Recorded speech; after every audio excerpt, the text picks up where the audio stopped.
All right, welcome back. Whitlock and Wiley, joined now by NBA analyst Cuttino Mobley.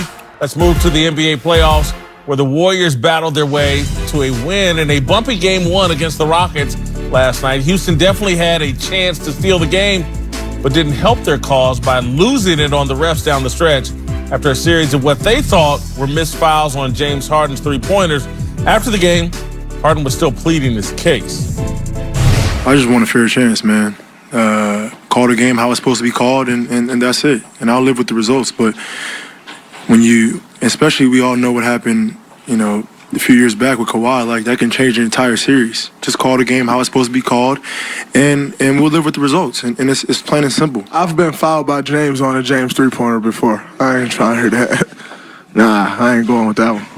I'm straight. It is what it is. I think we can all sit here and complain about calls after every game. That's just the nature of the game we play. Refereeing isn't an exact science, so it is what it is. Nah, I'm a contested shot.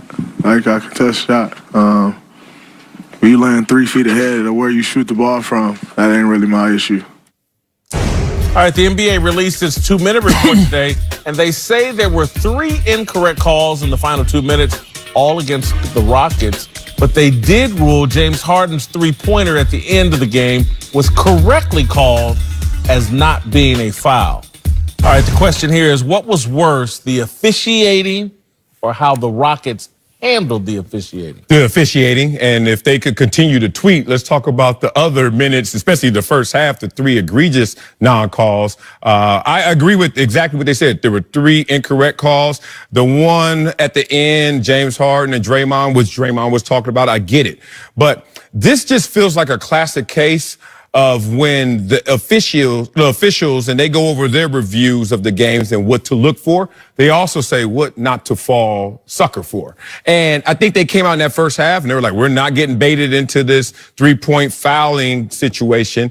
And they actually didn't make the correct call. So James Harden, who had 95 3-pointers this year, had fouls committed against him, most in the NBA. 5 in the series just last time against the Utah Jazz. And then they come out and just swallow the whistle.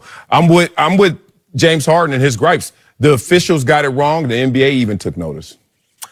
It just was Bleacher's Report came out about there was 81 calls missed last year's Western Conference Finals. 81 of them missed calls against the Rockets.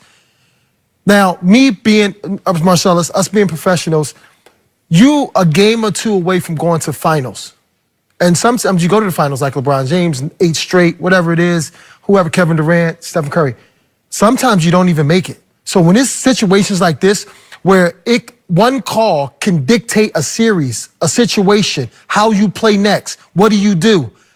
I feel bad for James because you can't get back last year, especially when Chris get hurt. Then now I feel bad. You think the officiating was worse than how they handled it? It's not saying it was, yes, it was worse, but this is the thing. If you watch back at the game, there was 8 times that I saw James get fouled where a guy underneath his feet. Now, the last one with Draymond Green, because he kicked his legs, Jason, it's right. If you go shoot a jump shot and I go straight up and down as a defender, not worried about it. If you go shoot a jump shot and I'm always coming towards the bottom of your feet, it's very scary. That's a scary thing. So now my concentration to shoot the ball is totally different now. I'm worried about how I land. So, yeah, that was a little exaggerated by James with Draymond, but still Draymond goes into James. Draymond doesn't go up and down. Draymond goes into James, okay? So for James to feel the way, it's reasonable. Chris, it's reasonable. I don't like the way they handled it because anything they do after the game, I got no problem with. Stand up on that press conference and that's what I just said. They got 3 technical fouls in a 4-point game. Because they understand how important in a 4-point game, I know. They gave away 3 points. Right. I don't like the way they handled it. Control what you can control. You can't control the officials. Maybe it's something. You never been where it's like it was referees or a team you played and you were that close again and you see the same thing about to happen again. Yeah. So we're human beings. Emotionally, things happen where you're like, you know what? You're not going to steal this from us again. But you get angry. Performers in any endeavor control their emotions. When Michael Jackson or whoever was performing on stage, trust me, all sorts of things went wrong. But when I'm a customer, I don't care that the audio is off. I don't care that they didn't, the bass player didn't hit the right note. I want to see a great performance. Control what you can control. All kinds of bad things happen to Michael Jordan, to Tom Brady, to LeBron, to the great performers. They control what they can control. I don't want that during to keep the happening. contest. I don't want that to keep. 81 missed calls. 81 the last year. They could have been in the finals. This isn't the Saints. But what's worse is, as one missed call, two missed calls, then you talk to the officials, they're like, yeah, we're missing these calls. You then come we back missed at the halftime. next call. You sitting there like, wait a minute. You come back at halftime? D'Antoni said that after the game. He said, I talked to him at halftime, and they said that they were missing calls. And then it came out in the second half, they're missing calls again. And NBA even comes out and said they're missing calls. It's a butterfly effect. Come on now. Again, and so Mike D'Antoni, to me, or Daryl Morey, the general manager of the Houston Rockets, needs to sit his team down and explain to them what's going on. Again, basketball, the NBA is no different than the NFL. It's a television show. And the television show the NBA ran during the regular season wasn't very exciting to the viewers. Ratings are down. And this Houston style of play, of baiting everybody into fouling them and blah, blah, it's bad television. And so, as the executives running that television show, I'm sure Adam Silver, as the showrunner for the NBA TV show, told the referees, hey, man, this is a playoff. We gotta have an exciting brand of TV that doesn't run off our viewers. And someone needs to explain that to Houston. The calls you were getting in the regular season, that bad TV show that won us a lot of games, but it's bad TV. They're not going to allow this because ESPN has paid us $2 billion and ESPN and ABC have paid us all this money. TNT's paid us all this money. We got to put on a better TV show. So adjust. Now, look, that's to my first point of they have that pregame meeting, points of emphasis, things to not get caught up and suckered into. Here's the thing. And it's funny, there's a grain of truth in every joke. And you talking about how the Rockets handled it. Let's see how Steve Kerr is handling this situation right now, kind of poking the bear. Be careful, because you can unswallow those whistles in game 2. Steve Kerr comes out there and gives his guys basically a license. Hey, we getting away with it. And then he comes out, this is how they act in their flame. Like, okay, I'm fine with that. But you know, that showrunner, Adam Silver, could be like, man, we got to write tweets talking about we need to correct the calls and things were wrong in the last 2 minutes and further. Be careful, Steve Kerr, because you're giving your guys a license, because they all were violators. They just didn't get caught and called. That's all. That's all it was. Like, listen, I agree when you speak about the ESPN and the money and Adam Silver, blah blah blah. That could be conspiracy, it could be true. I don't know. That's not a conspiracy. Those are just facts. No, I'm saying we don't. Listen, go ahead. That's not a fact. It's something that. It is a TV show. Well, it's not a TV show. It is a damn TV show. It's beyond a TV show.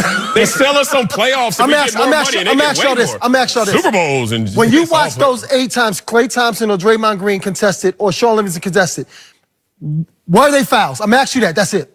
Yes. Well, they were fouls. Regular season fouls. No, I'm not asking you that. I'm asking you in this first season, were they fouls? You know they change up the referee in the I understand that, but if you give a dog table food all day long for 82 games, you can't tell me he can't have table food now when I come in with some real good food. No, you can't do that. That's not what you do. James Harden's not a dog. He is able to be trained to play a different way very easily. Well, if he's not a dog, dogs get trained. Oh, it's going to happen in game 2. Athletes get trained too. No, listen. Conditioning. James Harden got fouled. Every time. Y'all said he got fouled. Yeah. So if he got fouled in the postseason, so I'm asking you, I just asked you that. What? Out of the 8 times in the regular season, those were fouls. I'm asking you about this first postseason game you just watched. The officiating was bothersome to me, but the way they handled it was far worse.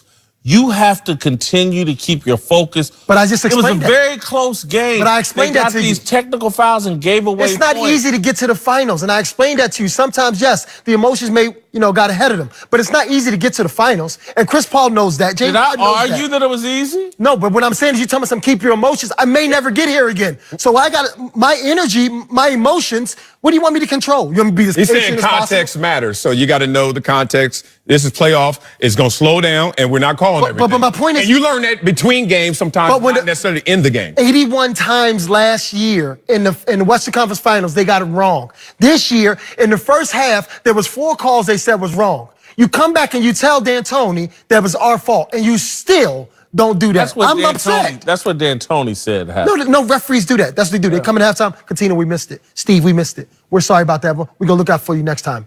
Next game. What are you going to do? Next game. That game is gone. You've never been misled, lied to, all day long. led astray, bamboozled, all day. hoodwinked. Hoodwinked. All right, coming up, Kyler Murray went number 1 as expected, but there was still plenty of drama at the draft. We get into that and the best and worst of social media. Next!